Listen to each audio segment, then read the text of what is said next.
The town of Sellia hides off to Caelid's east, sitting just below the Dragon Barrow.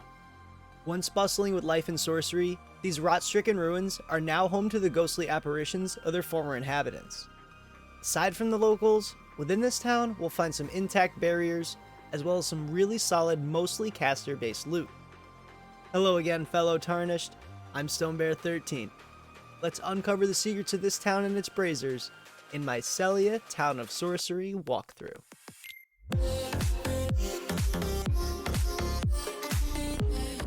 If it's your first time heading to Sellia, you'll want to be starting from the southern Aeonia Swamp Bank site of Grace. Head northeast, passing through the Sellia Gateway. Following the road north, beyond Gowry's shack, be sure to avoid his collared pup. You can choose to stop in and speak with him to start his questline, which will also eventually assist with hinting at what to do within Sellia and tie in with Millicent's quest, but that's for another time. Continuing north, you'll enter Sellia. This town is filled with a ton of invisible sorcerers who only show themselves when you're within range, so be prepared for a lot of glintstone in your back, as the noble sorcerers here love to teleport and cast almost silently. Our first item can be found almost immediately upon entering town. After passing under the small stone archway, to the right will be the Redmane Painting, found under the balcony within the rubble. This painting can be taken to the artist that created it, within the Dragon Barrow off to Caelid's northeast, on a cliffside near the minor Erd tree, to be rewarded with the Ash of War Rain of Arrows. Applicable to all bows, this skill will cost 20 FP to hail a cluster of arrows down on your target. I will have a more in-depth walkthrough of all paintings, the locations of their artists, and their rewards coming, so be sure to keep an eye out for that. After obtaining the Redmane Painting, return to the road and take the stairs leading down to the west. This will lead you to the Sellia Understair site of Grace, and is a great respawn point should the sorcerers get the better of you. Headed back up the steps, we'll see one of Sellia's barriers. There are actually 5 seals within this town, and all are released the same way, by lighting one of 3 braziers. But before we break any seals, we'll follow the road north and up the steps to find a golden tree and a golden seed.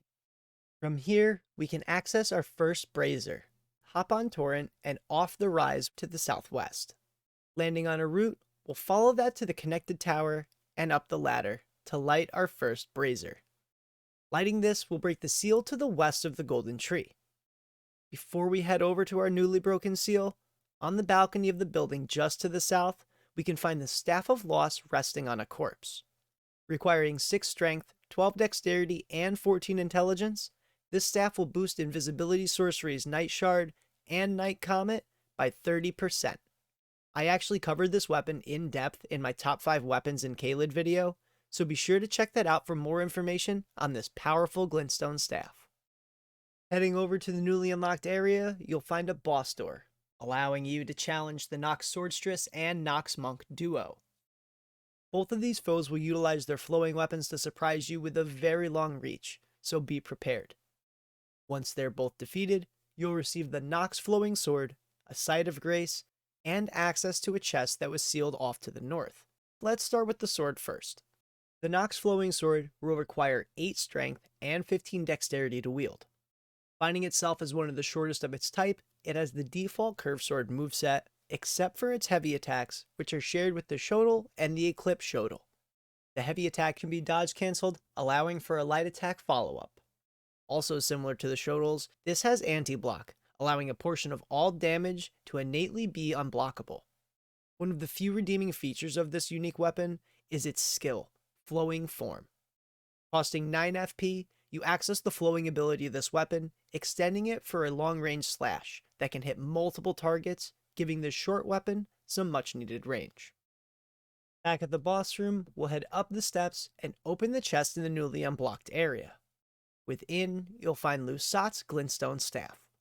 Requiring 10 strength and a big ol' 52 intelligence to wield, this has absolutely insane sorcery scaling. The staff will also give you an 8% damage boost to every offensive spell cast. However, every spell you do cast with it will cost you 50% more FP. This is a fantastic staff to pair with your Flask of Wondrous Physic when using the Magic Shrouding Crack tier and the Cerulean Hidden tier, as it mitigates the FP consumption and allows you to shred through bosses with ease. Returning to the large staircase of the northern side of town, we'll go up only the first set. Here, we'll jump on the route to our south, and proceed across the rooftops due southwest. Be sure to clear out the marionette ahead, as he will keep firing his bow at you if you leave him alive. Going across the routes and rooftops, we'll find another ladder, and atop our second brazier. Lighting this one will actually unseal 3 chests found within town. Our first chest can be found in the center of town, where we saw the first seal I mentioned in this video. Within the chest, you'll find the Sorcery Night Comet. Requiring 38 intelligence to cast, this single bolt invisibility sorcery is very potent. The spell is chargeable, and as I mentioned earlier, is boosted by the Staff of Loss for 30% increased damage. This is one of my absolute favorite sorceries, and I will have a more in-depth look at this in my Caelid Sorceries and Incantations video, which will be coming very soon. For our next chest, we'll head to the northwest area of town, underneath the balcony we looted the Staff of Loss from. Here, we'll loot the Spelldrake Talisman +1, which will grant us a 17% reduction to all magic damage taken in PvE, and a 5% reduction in PvP. Our final chest will be located in the back streets to the east. Go up any of the small sets of stairs, and crash through the broken cart blocking the east end. To the north, you'll find a Twin Sage Sorcerer and the chest, which contains your third and final Imbued Sword Key. These can be used at any of the imp statues at the 4 belfries to unlock their associated portals. Before we light our final brazier and break our last seal, we do have 2 notable items to grab within town. First, as most of you probably noticed earlier, there's a Scarab found on the routes within the south of town. From the route we took to get to the second brazier, we'll follow the same path to find our way over to the Scarab. Attacking it will cause it to teleport away if not defeated, so try to utilize range when you can. Once squished, this beetle will reward you with the Ash of War Double Slash. Applicable to daggers, straight swords, great swords, curved great swords, katanas, twin blades, halberds, and reapers, this comes with the default keen affinity. This multi-stage skill will cost 6 FP for the initial input, and 3 FP for each of its 2 potential follow-up inputs. This Ash of War is pretty decent. The strikes deal more damage individually than light attacks, and optional follow-up inputs allow a great deal of flexibility when utilizing this skill. The only drawbacks are that it has a very large stamina consumption when fully executed, and each hit from the ability will apply less status effect buildup than a normal light attack. Overall, this has a ton of flexibility and is an excellent pickup for anyone looking to experiment with Ashes of War. Our last little item to grab can be found along the rooftops. Starting once again from the route that we accessed just earlier, this time after landing on the roof to the southwest, we'll jump to the building directly south and up to its highest part. Turn east and jump to either rooftop, then just head north to find the corpse containing the Cerulean tier Scarab. This Scarab helmet, while giving you negative physical resistances, will allow your Flask of Cerulean Tears to restore 10% more FP. As for our final brazier, we'll return to the tower we lit the second brazier from.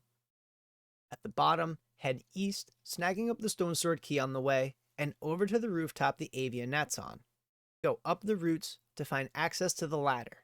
Up top, we'll light the final brazier, and the path beyond Sellia, as well as a Site of Grace, will be unlocked. This area will be required to progress both Gowry and Millicent's questlines, with the only other access point being from a long trek around the Dragon Barrow and down to Spirit Spring. While that covers all the braziers, I wanted to make sure to note that each one is in fact fixed to the seals that they open. So if you are looking to just breeze through Sellia and you don't have any need for all of the intelligence-based gear, you can just go light the third brazier and pass on through. I hope this video has been helpful for you, and if it has, please leave a like or a comment. And be sure to subscribe so you can stay up to date with all my Elden Ring content. Once again, I'm StoneBear13, and I'll see you next time.